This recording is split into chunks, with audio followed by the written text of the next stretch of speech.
Today on War on Weight, we are talking about the P word and maybe the M word. Y'all know me. We are not talking about the crazy P word you think I'm talking about. Get your head out of the gutter. We're talking perimenopause and menopause today on the War on Weight.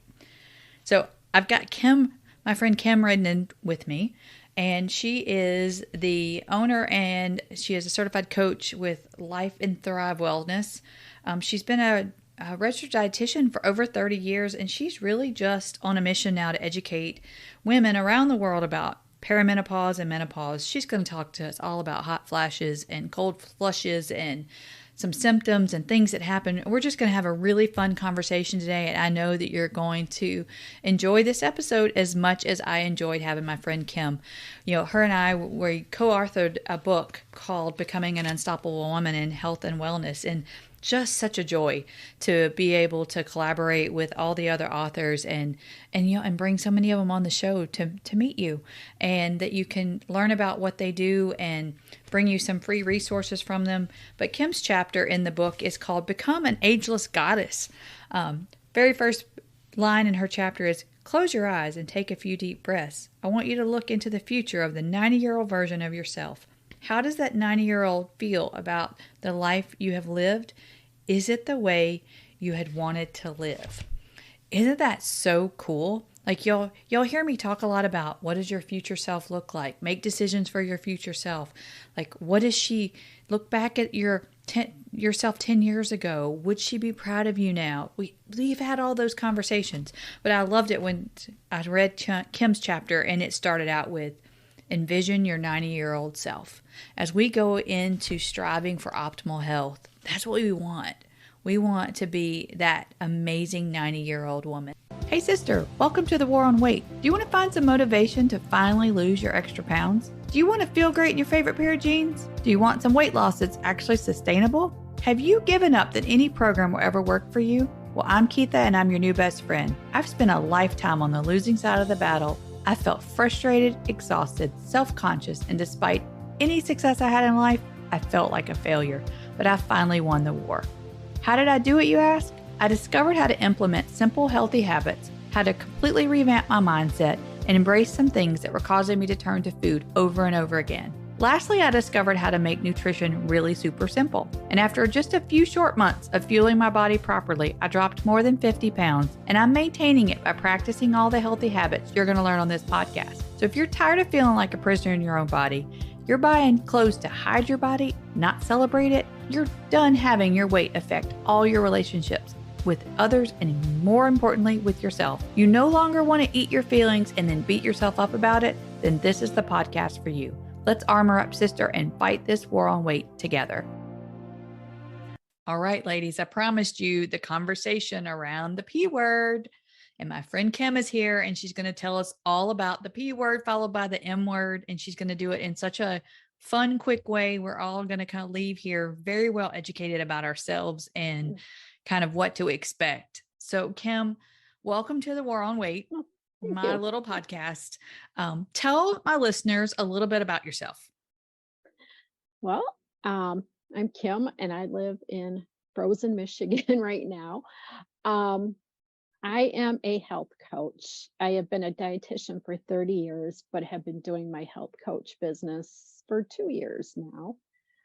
And I got into this P and M, perimenopause, menopause world, and have just like gone crazy in it. But it kind of stems out of having teenagers while I was going through perimenopause, Mm.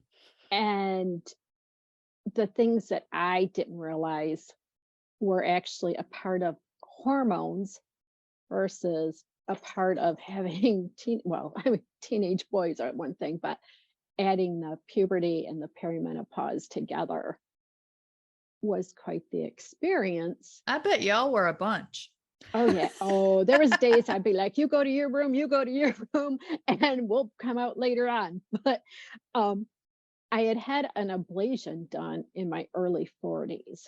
So I wasn't doing the bleeding, but you're still going through that whole cycle, those hormonal shifts but I never took those into an account because I wasn't doing that monthly bleeding thing. And Right. so the craziness of working a full-time job, of having very active boys, they did 3 sports, like we were going year round doing sports, and I'm the mom that can't say no. Oh, we need somebody to run concession stands. Okay, I'm there. Oh, we need somebody on the Christian Ed board. Okay, I'll be there. And I was going crazy. I thought I was losing my mind. And part of it was just the fact that it was hormones, and I didn't realize that too. So that's my story and why I got to where I got. And it's, it's funny when I had a hysterectomy in 2018, Okay. and I had needed to have a hysterectomy for a few years, but I kept putting it off and putting it off. And literally, I would tell people, I'm not having that done because my boobs are going to go away. I'm going to lose my hair. I'm going to get fat and I'm going to get crazy. And that is the order I'm concerned about. And it's so funny because when I actually had the hysterectomy, right afterwards, I never felt better. Like Mm, it was the craziest thing. What I realized within just the first month is that because I had I called it the barnacle is what they found in my ovaries.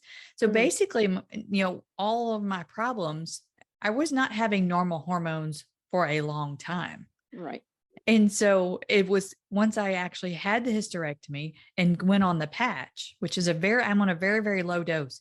I felt like crystal clear again. I'm like, oh my Mhm. gosh, guess what? I didn't gain weight.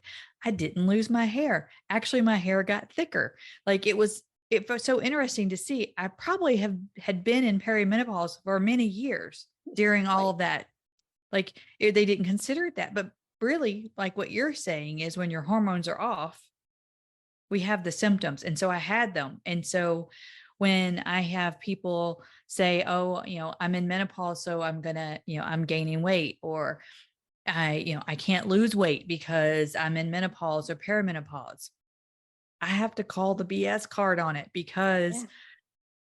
not only have I lost all of my weight, well, 56 pounds of it in full menopause. Hmm. And on top of that, I've had 3 times now that I've decided I was going to take the patch away and just not use it at all because it's such a small dose. I'm not really sure it was really helping. And I can't really see a huge difference. And then I get kind of scared and put it back. But that's a whole nother episode. So Right. give us the down and dirty on perimenopause. Let's start there. And then how do you know, like, when it's starting, why it starts, symptoms, and then how do you know you're going from perimenopause into full menopause? Okay. Boy, that's a lot there. It's a lot. So you It's a lot. just Just go for it. just go for it. Okay. Well, so kind of to begin with, perimenopause, I know that was a word that I really hadn't heard until I started doing the studying on menopause. And I always would say, well, I'm in menopause because I'm having hot flashes or I'm going through menopause. But truly, it's perimenopause. That is that stage where you begin the change in your hormones, when you are going from point A to point B. And it can start as early as your mid 30s, typically in your mid 40s, or you can have, like yourself, the sudden onset because of surgery or um, chemotherapy. I have heard from what I've read, you can have up at least 40 different symptoms of perimenopause on up to, I've heard 60, read 60 symptoms of menopause. That's crazy. And isn't it crazy? I I mean, know. like that could be anything. Like when you Yeah. have 60 symptoms, that could be so many different things, but hormones just wreak havoc. Oh, they do. They do. And it is. And it's like, and I look back and I'm like, oh, that's what that was, you know? And typically the hot flashes and the irregular periods are more towards the end of that perimenopause cycle. So, So I have to ask.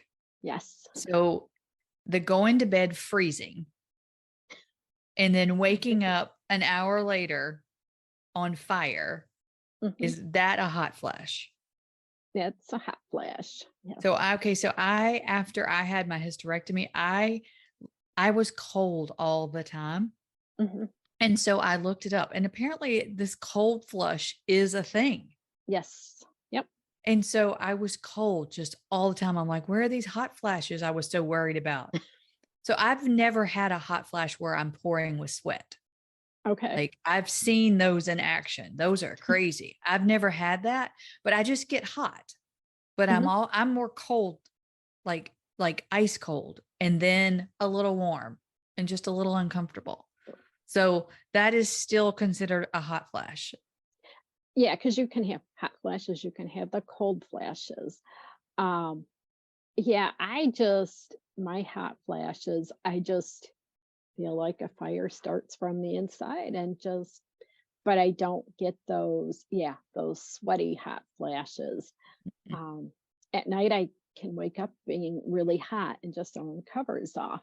But, I had a coworker who was like, I had to get up and change my pajamas because I was soaking wet. And I was like, that's just crazy.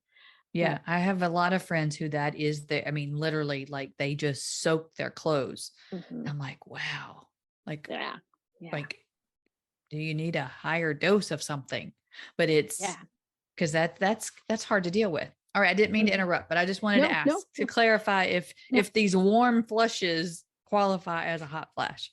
Yeah, yeah. It's just with the change in estrogen and progesterone there, your body loses its ability sometimes for that internal temperature regulation. Okay, that makes And that's sense. what causes it. Yeah, yeah. All It's right, tell us some interesting. of these other Oh, 60 symptoms. symptoms. Okay.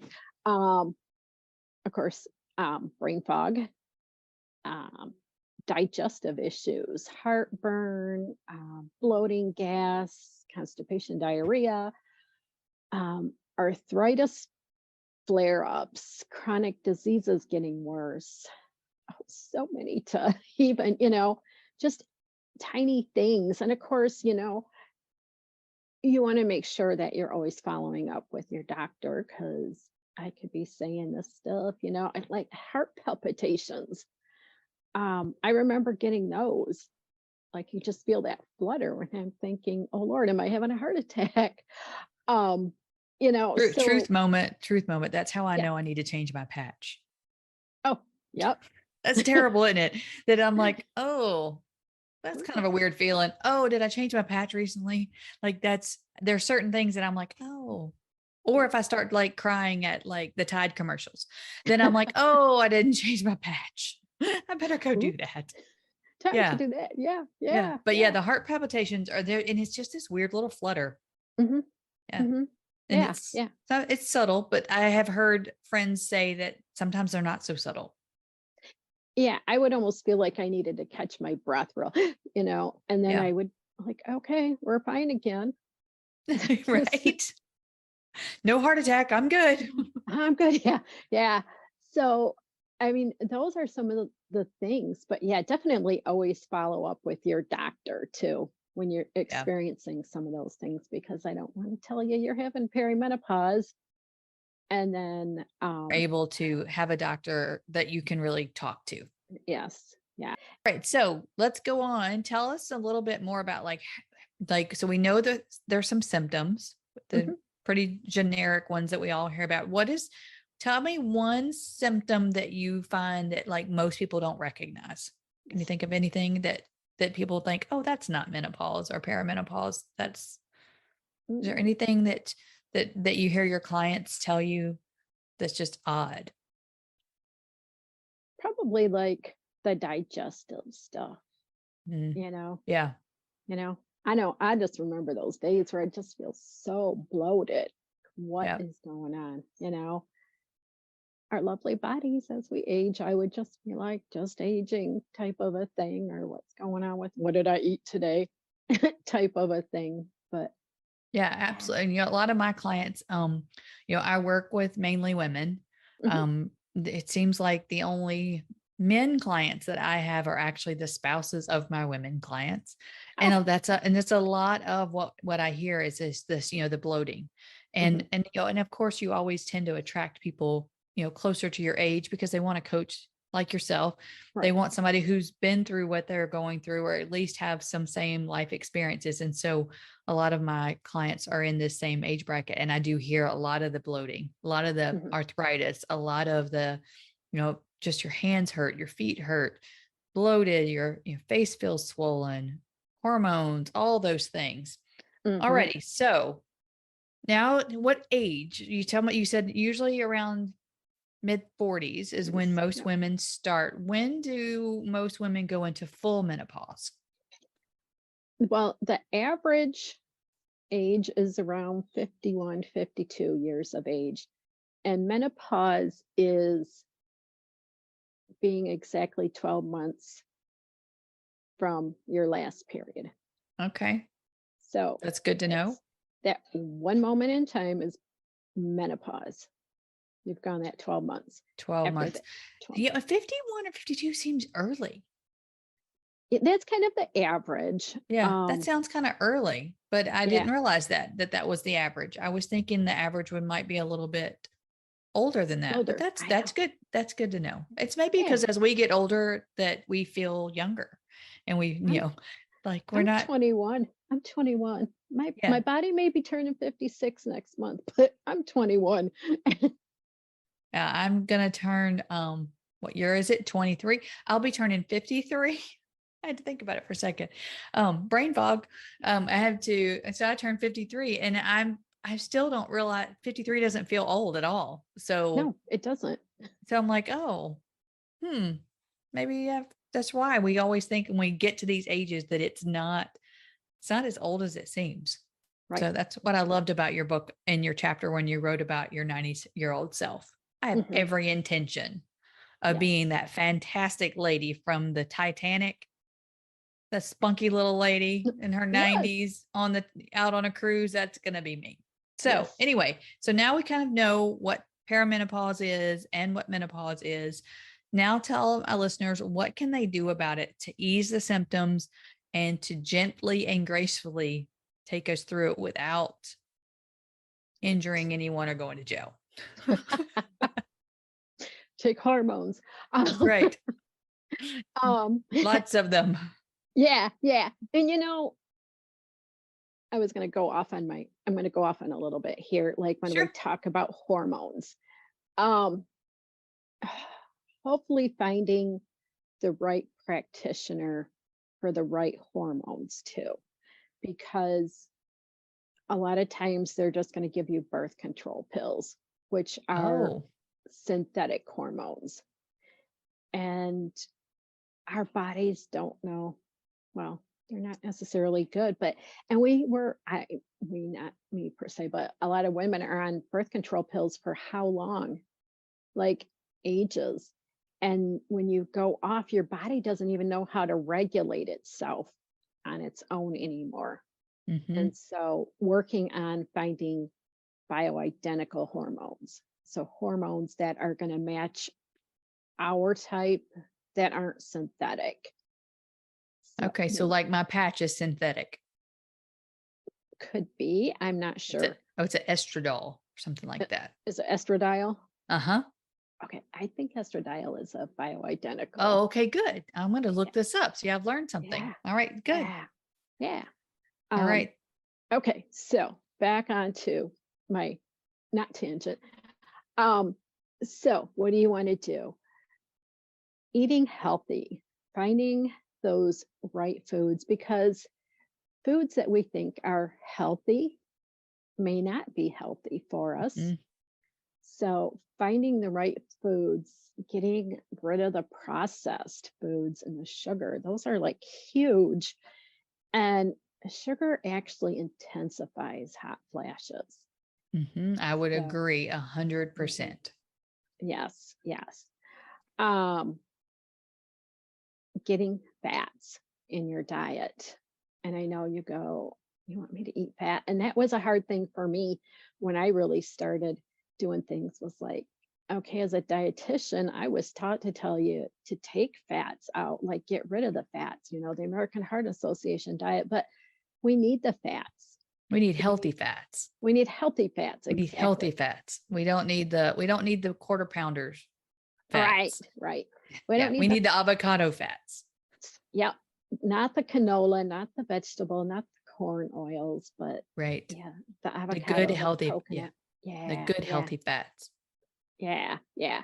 So get those. And they're important for hormone production, even.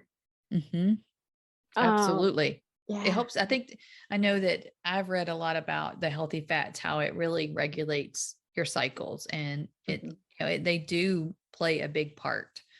I Yeah. know for myself, one of the things that I learned as I started my health journey was that I'd not eaten sugar in a really long time. I was a diehard Atkins girl back in the day. I did keto a lot, and it did some damage. Not gonna lie to you, it did some damage to Yeah. my kidneys, and I didn't do so well with it over a long period of time.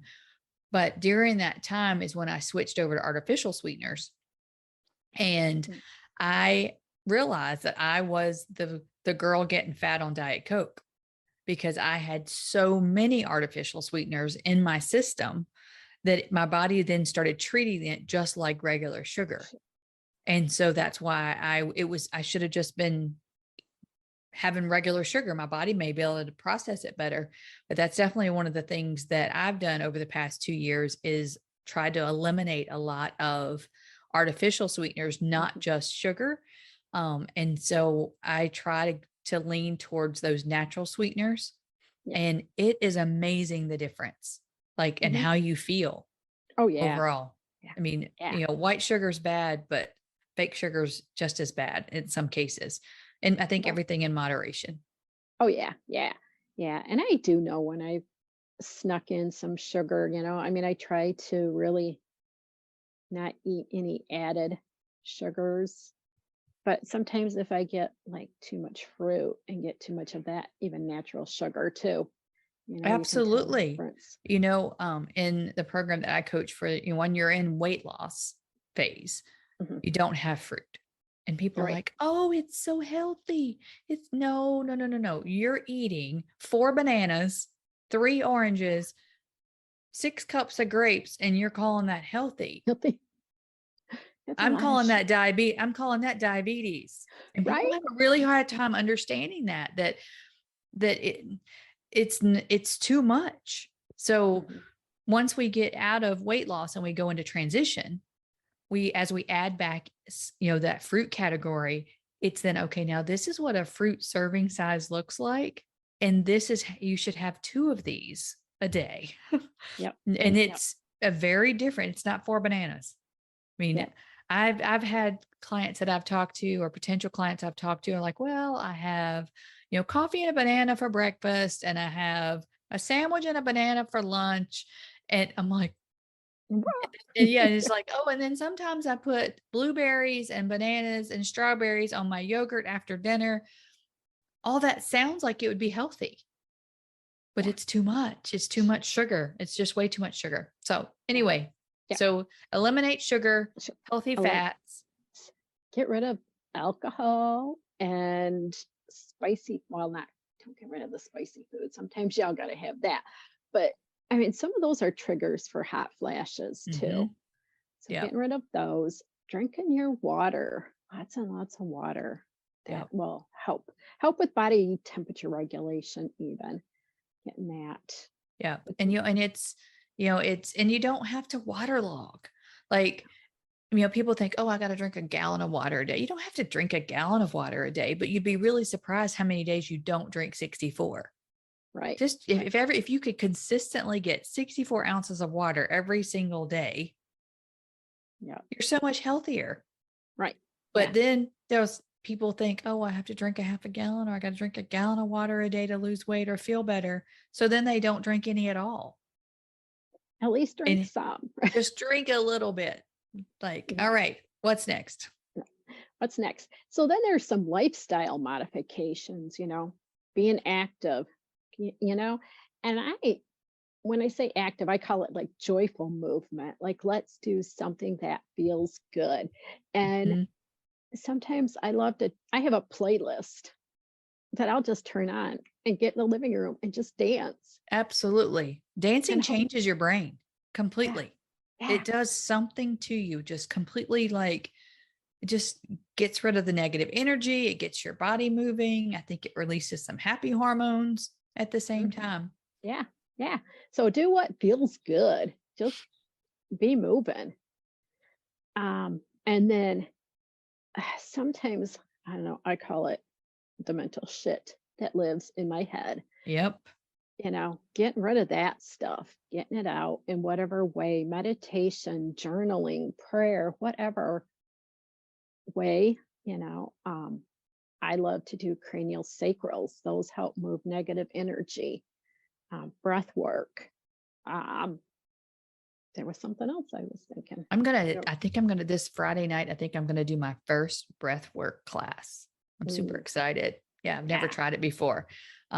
But I'm gonna try it with a friend. So we'll see how it goes. It's an experience. It really is. So Yeah.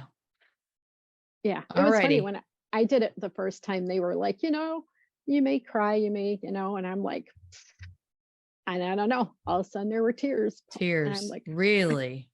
yeah, I better make yeah, sure my patches change that day. right. They don't kick me out. But it's great to do those big, huge releases. We hold that energy, that negative energy and trauma in our bodies, and that ages us Hmm. too. You know, so by living the right life, you can actually slow down that aging process. Yeah. And I am a Revelation Wellness facilitator and instructor, and it's a 9-week Bible study and around food and body image. And we talk a lot about the big T's, little T's, the big Hmm. traumas and the little traumas. And we don't realize how those little traumas, most of us wouldn't count them as trauma. This, mm-mm. But when we hold it all in, that, how they stack up to become a big T. And then all of a sudden you've got all these little things that have become a really big issue. I am a huge proponent of journaling, and my listeners know that. And anybody who follows me on social media knows I'm a huge proponent. My very, very favorite journaling practice, and every chance I get, I give her a shout out, is the Heartwork Journaling University. Maritza Para does an amazing job, and she changed my journaling practice. And I have been journaling for years and years and years. And I found her about 4 years ago now. Yeah, about 4 years, maybe three, probably four. And it was completely changed my journaling. And I love it. It's amazing how you can get so much out that you didn't realize. And she does doodle journaling. So you doodle something, and you don't have to make it a pretty drawing, but you draw something. And as you're drawing it, you're thinking about the prompt and about what you're drawing. And as you're being creative, your brain starts to just flow. It is Mm, amazing how all of a sudden stuff just like dumps on the paper. Whereas before yeah. I would sit and stare and go, well, I don't know what I'm going to write. But Yeah. I was also John Maxwell trained several years ago, and I followed him since I was like early 20s. And so he talks about jotting versus journaling. So you just jot all your thoughts down. I was really good at jotting, and I wrote a lot of things down, and I was really good about journaling around sermons from Sundays. Mm, And I would write some notes on Sundays, and then during the week, I'd go back and journal about them during the week. And then if I was having big issues, I would journal about them. But it really wasn't until I got into a really solid practice of that, and really taking captive every thought and really putting it into that true perspective of the circumstance, the thought, the feeling, action, the result, and just really putting that into practice. That has made a humongous difference. And in meditation and movement. And it's funny that you said, moving your body in a way that you love. Just mhm, yesterday, I created myself one of those new little Facebook banners across the top, the mhm. covers. And that was one of the things that I was doing, like a before and after, like of how I felt before I started my health journey. And then since I've started the health journey, and that was one of the things I put on the before picture, was I was exercising 5 times a day. I couldn't put in there that I was exercising 5 times a day, running myself to death. Like I would literally look at my calories, and then I would look at, how many miles I had in for the week. Well, I've got to have 50 miles in every week. And if I don't get 50 miles in every week, I'm going to gain weight and I won't lose weight. I mean, I used to run myself to death. I ended up with back issues and all kinds of things. And that's a whole nother story. But Right. my listeners know that I had 4 back surgeries in 11 months, and it came shortly after my last half marathon when I kind of really just pushed it too far. But I always over exercised. So I either way overdid it or didn't do it at all. And so on my cover thing that I made yesterday, it's on the after picture, I put on there, moving my body in joy and love, Oh, yeah. because that's what I've learned in Revelation Wellness, is that I move my body in love. I move my body to take care of the body that God gave me, not to outrun the fork anymore. Nice. And so it's just, I loved when I read your chapter in the book, which Mhm. we haven't talked about the book yet at all. I Right. talked about it in a little bit in the before you came on. This book that we did together, when you read all the chapters as a one book, it's so really cool. Isn't it? I love it. It really is. I mean, it's interesting to see how we intermingle, but yet we all have our own specialties, but at the same time, we have some common threads. Oh, yeah. Yeah. And because the bottom line is, living healthy has so many common threads. Mhm. I mean, drinking your water, I don't know a program out there that's going to tell you, oh, no, don't drink any water. Just drink 8 to 12 Diet Cokes like you were doing before. That was working really well for you. Like, you know, like, it's always, of course, we need to move our bodies if we want to stay young. You know, Yes. Eating too much processed foods is never going to be good for Mhm. anybody. Eating, too much sugar and too much flour and not having moderation is never going to be good. But when you realize the huge impact it has on as a woman and as our hormonal health, and we don't want to have, what do they call it? The menopause, the little beer belly, pot Mhm. belly that women tend to get with menopause. Yeah. We have to change. Mhm. Mhm. And it's like, when are we going to do it? And for me, my crisis was not my menopause or my weight gain or any of those things. I've been battling my weight for years. Mine was a health crisis with my back, that I knew Right. I could no longer hold the weight. But I know that women have this crisis. Many people have it a lot. And then they're just paralyzed with the things that they feel like they can't make a change and they can't do it. It's going to be too hard. And I know I've had a lot of my guests come on and really encourage women, just do something small, make Yeah. small changes. One You step. know, a lot of times with my clients and in my business, when I'm constantly preaching about healthy habits and, you've got to do this and you've got to change, make this habit and start working on those habits, in their minds are like, but you're a weight loss coach. You just want me to lose weight. You just want, no, no, because you won't keep it off. Right. And the only way to lose weight and keep it off is to change your habits. And that means getting in the habit of eating smaller fruit sizes. Make sure you're, limiting your sugar. Like, those are habits, drinking water, moving well. Like, I love the fact that you talked about dancing. My Yeah. husband will see me in here dancing in my office and he thinks, what is she doing in there? But I have one meeting that we do and we always take a dance break, like, just to kind of Yeah. refresh. Yeah. So tell me a little bit now. Let's talk quickly about the book. Tell Okay. me why you decided you wanted to be in the book, or how you became a part of the book, I should say. How I became that was like I just was a pro. It was, you know, I think in the moment I was, I had been asked to talk with Heather, Hmm. who, Me too. um, I like Heather. yeah, I do too. I literally had just come home from putting our 10-year-old cat to sleep. Oh, And I picked up my phone and it said, "You have this meeting in 5 minutes." And I was like, I am a big hot mess. We have just spent this yeah. last week with a very sick cat, made the hard decision to put him down, and I'm a hot mess. And so I get on, and Heather, I'm like, I'm here. I figured it was better to show up a hot mess than not show up. And Heather was like, "Oh, I have COVID." And I'm like, "Okay, we're good together then." But Right.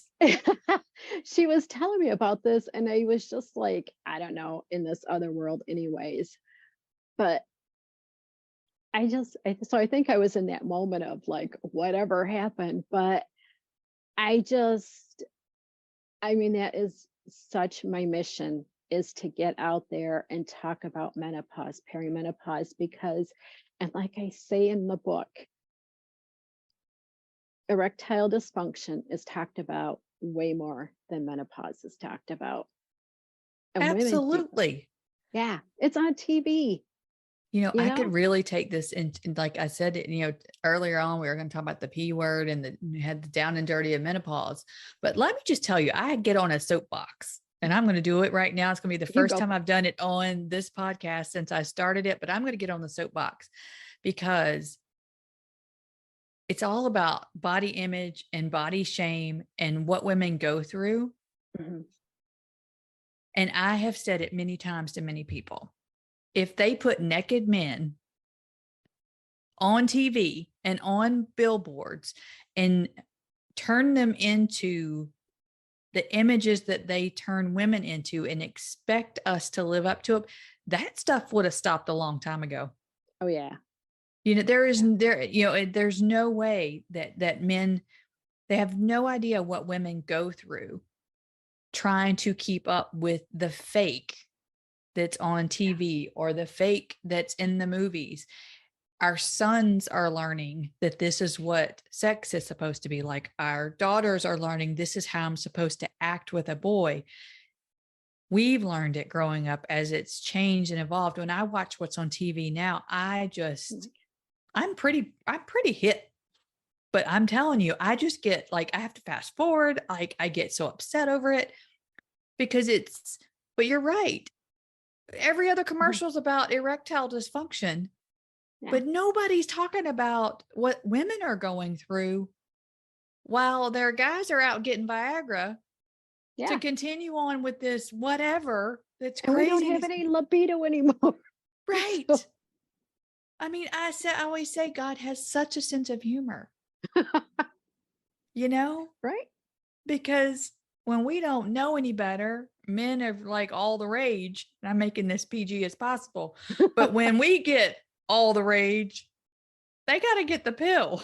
So it's like, gosh, like it's Right? got to be, could we just line this up a little bit better? But, it is, you're right. It's such a injustice for women because we already are feeling crazy with our hormones. We're Hmm. already competing with this imagery of what a woman is supposed to look like at our age Yeah. after, they have had every kind of surgery and nips and tucks and personal trainers and all the things. And then we don't get the same airspace. So Mhm. anyway, I am going to step off the soapbox Right. and you finish telling us about your chapter because you're at this. Right. When I read that in the chapter, I was like, she is so right. I get so like, I just Yeah. know it. If they would just put naked men on TV and they would make them into these sex objects that we make women into, that Right. stuff would have stopped. Because I'm telling you, men would not be able to walk in the room and see that on TV and not somehow have an outrage. But as women, we're Right. supposed to sit there and just go, oh, it's okay. Yeah. It is not okay. It is No. not. It is No. not No. okay. Yep. Yep. Yeah, I know. So yeah, that is like my deal. Like, women suffer. Like, some women seriously suffer. Like, I had serious depression, like terrible depression, and I fed myself the junk, Hmm. medicated with the The food. cookies, the Hmm. food. And I gained so much weight, which then just made me hate myself even more. Hmm. Like literal self-hate, sitting there going, I hate myself. And when you're And thinking, I'm never going to measure up anyway. I right. mean, it's so much. I talk about that a lot about fueling your body versus feeding your emotions. Hmm. And it's amazing when we go into situations and you're like, well, it is, you just kind of just throw your hands up and say, I'm never gonna measure up to that. It's not until we realize we don't have to. Right. We don't have to. We have to measure up to what our 90-year-old self wants to look like, not what anybody else wants it to look like. Yeah. Okay, sister, so excited. Guess what? The paperback is out. Kim and I talked about our chapters from in Becoming an Unstoppable Woman in Health and Wellness. And it is absolutely, I have it in my hand right now. I'm so excited. So if you want a signed copy from myself or from Kim, make sure you go to the show notes, check it out, how you order a signed copy, or you can head over to Amazon and you can pick up your book. The ebook is only 99 cents. And one of the things I offer to those of you who join my mailing list, if you go over to coachkeitha.com and you sign up for my newsletter, you're going to get the ebook for free. So save yourself 99 cents and get the ebook. You're going to love the chapters. There's so many chapters in the book that provide some really solid advice and some practical steps into going into optimal health and being the best version of yourself at 90. Until next time. Sister, could you relate? Did you feel that woman inside of you just trying to break free? If so, then we need to be friends. Head on over to the Facebook and send me a friend request. I'll actually accept it. You'll get my daily healthy eating recipes and see all the fun I have living a larger life in my smaller body. And you may even get a laugh or two over me and my 50 plus chickens. I proudly claim the Crazy Chicken Lady title. Plus, you might get some gardening tips on growing your own healthy meals. You'll quickly fall in love with my chocolate lab Brady and one of my many cats. You'll also see that I am a lipstick-loving, coffee-drinking mom, wife, and Jesus freak. Can't wait to see you over on Facebook. And more importantly, I really want to hear your thoughts on the show. I want to see your written reviews. Take 60 seconds and leave me a written review and then screenshot it and go on Instagram and tag me so I can give you a proper thank you for your review. If you're already thinking I might be the coach from you, you can go ahead and schedule a free appointment with me at coachkeitha.com. And how you spell Keitha is Keatha, coachkeitha.com. You can find all my social links in the show notes as well as my website link. Thanks again for listening to my show. I'll see you on the battlefield. Until next time.